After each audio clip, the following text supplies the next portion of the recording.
மிதுன ராசி அன்பர்களே வணக்கம்.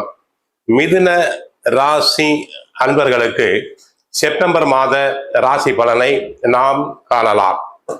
செப்டம்பர் மாதம் மிதுன ராசி அன்பர்களுக்கு ராசியில் செவ்வாய், 2 தன குடும்ப வாக்குஸ்தானத்தில் குரு, 3 சூரியன் புதன் கேது, 5 சுக்கிரன், 9 ராகு, 10 சனி வக்கிரம். இந்த செப்டம்பர் மாதம் 4 கிரக பயிற்சிகள் நடைபெறுகின்றன. செப்டம்பர் 1ஆம் தேதி சுக்கிரன் துலாம் ராசிக்கு வருகிறார். நன்மை. தங்களுடைய பூர்வ புண்ணிய ஸ்தானத்திற்கு சுக்கிரன் வருவதால் தங்களுக்கு நன்மைகள் அதிகரிக்கும். சிலர் புதிய வாகனங்கள் வாங்கலாம். பெண்களுக்கு நகைகள், ஆலைகள் அனைத்தும், அணிகலன்கள் அனைத்தும் சேரும். செப்டம்பர் 3ஆம் தேதி புதன் பகவான் தங்களுடைய ராசிநாதன் கன்னியில் உச்சமாகிறார். தரகு, கமிஷன், ஏஜென்சி, பத்திரிகை துறை அன்பர்கள், ஐடி துறை அன்பர்கள் நன்கு புகழ் வருவர். பண வரவுகள் அதிகரிக்கும். சாமர்த்தியமாக பேசுவீர்கள். செப்டம்பர் 18 சூரிய பகவான் 4ஆம் இடத்துக்கு செல்கிறார். சற்று உஷ்ண நோய்கள் அதிகரிக்கலாம். வெளியில் அதிகம் அலைய வேண்டாம். அலைச்சலை குறைத்துக் கொள்ளுங்கள். தேவையில்லாத பிரயாணத்தை தவிர்க்க வேண்டும்.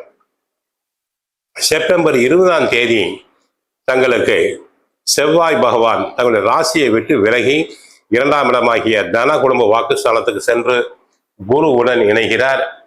செவ்வாய் எங்கு நீச்சமாகி குரு உச்சமாகி இருப்பதால் நீச்சபங்க ராஜயோகம் இருக்கிறது. சகோதரர்களுடன் சண்டை சச்சரவு வராமல் பார்த்து கொள்ள வேண்டும். பங்காளிகளுக்குள் பிரச்சனைகள் வரலாம். வீட்டில், குடும்பத்தில் பேச்சில் அனல் பறக்கும். பேச்சினை கட்டுப்படுத்துவது நல்லது. அடுத்து மிதுன ராசிக்கு இந்த செப்டம்பர் மாதம் ஓரளவு நன்மைகள் நடைபெறும். குடும்பத்தை பொறுத்தவரை மனைவி, பிள்ளைகளுக்கு செய்ய வேண்டிய கடமைகளை தாங்கள் செய்வீர்கள். சுப காரியங்கள் நன்றாக நடைபெறும். இதுவரை தடையான, தாமதமான காரியங்கள் அனைத்தும் நன்றாக நடைபெறும். பெண்களுக்கு குழந்தை பாக்கியம் உண்டாகும். பொருளாதாரத்தை பொறுத்தவரை பொருளாதாரம் உயர்வு, பண பற்றாக்குறை இருக்காது. பழைய கடன்களை அடைப்பீர்கள். உத்தியோகத்தை பொறுத்தவரை நல்ல மதிப்பு, மரியாதை அனைத்தும் அதிகரிக்கும்.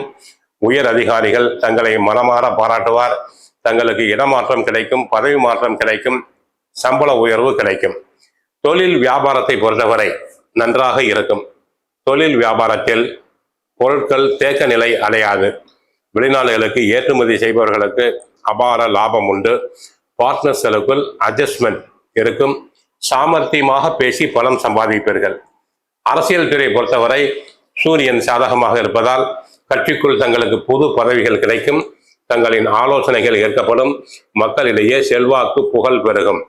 கலைத்துறை அன்பர்களுக்கு கலை நிகழ்ச்சிகள் சம்பந்தமாக தாங்கள் வெளி மாநிலங்கள், வெளிநாடுகளுக்கு சென்று வர வாய்ப்பு உண்டு. அதனால் ஆதாயம் அதிகரிக்கும். சினிமா நடிகர், நடிகைகளுக்கு புது பட வாய்ப்புகள் உண்டு. மாணவர்கள் நன்றாக படிப்பர். நல்ல மதிப்பெண்களை பெறுவர். போட்டித் தேர்வுகளில் கலந்து கொண்டு வெற்றி பெறுவர். தரகு, கமிஷன், ஏஜென்சி துறையில் உள்ளோருக்கு லாபங்கள் அதிகரிக்கும். பண வரவுகள் அவர்களுக்கு பெருகும். கோவிலுக்கு சென்றால் கிருஷ்ண பரமாத்மாவை வழிபடுங்கள். வீட்டில் தினமும் சுந்தரகாண்டம், பகவத்கீதை, பாகவதம் பாராயணம் செய்யுங்கள். வாழ்க வளமுடன். மங்களம் உண்டாகட்டும். ஹரே கிருஷ்ணா, ஹரே கிருஷ்ணா, ஹரே கிருஷ்ணா.